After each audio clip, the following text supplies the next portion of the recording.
পরিবহন সেক্টরে।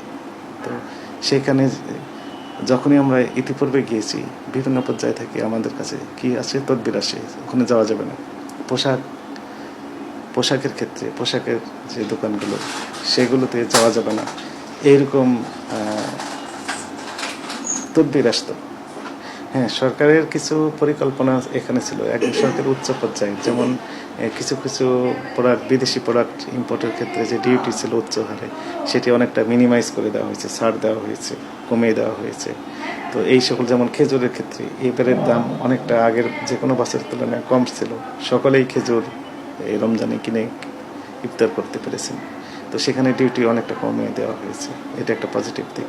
এবং প্রতিটা ক্ষেত্রেই সরকারের একটা নজরদারি ছিল, মানে যেখানে যে কাজটি করা প্রয়োজন ঠিক সেই সময় এই কাজটি করা হয়েছে। বিভিন্ন সোর্স থেকে, এক দেশের উপর আমদানি নির্ভর না করে বিভিন্ন দেশ থেকে আমদানি যেন করা যায় কিছু কিছু পণ্য, সেই সোর্সও খোঁজা হয়েছে সরকারের পক্ষ থেকে।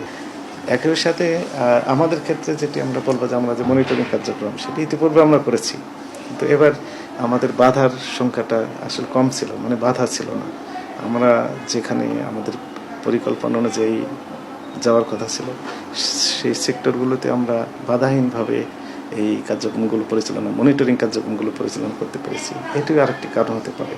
যেমন আমরা যদি বলি যে পরিবহন সেক্টরে, তো সেখানে যখনই আমরা ইতিপূর্বে গিয়েছি বিভিন্ন পর্যায়ে থেকে আমাদের কাছে কি আসে, তদবির আসে, ওখানে যাওয়া যাবে না।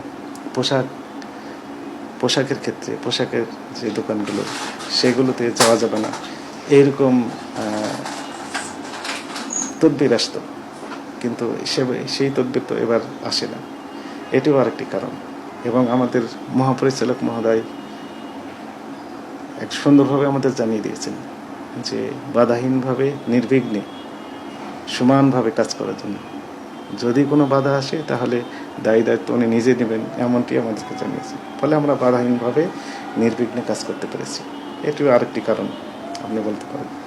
এখানে এই যে একটা প্যাকেজ, সরকারের উচ্চ পর্যায়ে নীতি নির্ধারণ পর্যায় থেকে শুরু করে একদম ফিল্ড লেভেলে বাস্তবায়ন যেখানে হচ্ছে এই মনিটরিং কার্যক্রম, এই সব কিছু মিলেই মূলত আমার মনে হয় এবারের ঈদটা অনেকটা স্বস্তিদায়ক হয়েছে। না, এই যে ইতিপূর্বে আমি যে বললাম যে ইতিপূর্বে যে সিচুয়েশনটা থাকে, এবারে তো সেই সিচুয়েশনটা নেই। তো ফলে সরকারের উচ্চ পর্যায় থেকে বরং সহযোগিতা করা হয়েছে। তো ফলে বাধার কথা তো নেই, বরং আমরা সাপোর্ট পেয়েছি। পূর্বে ব্যবসায়ীরা আমাদের কার্যক্রম বিভিন্নভাবে বাধাগ্রস্ত করার চেষ্টা করেছেন এবং তারা সফলও হয়েছেন সেই সময়। কিন্তু এইবারে হয়তো তারা চেষ্টা করেছেন কিন্তু সেটি সফলতার মুখ দেখেননি। ফলে এটিও আরেকটি অন্যতম কারণ আমাদের যে কার্যক্রম স্মুথলি পরিচালনা করার জন্য।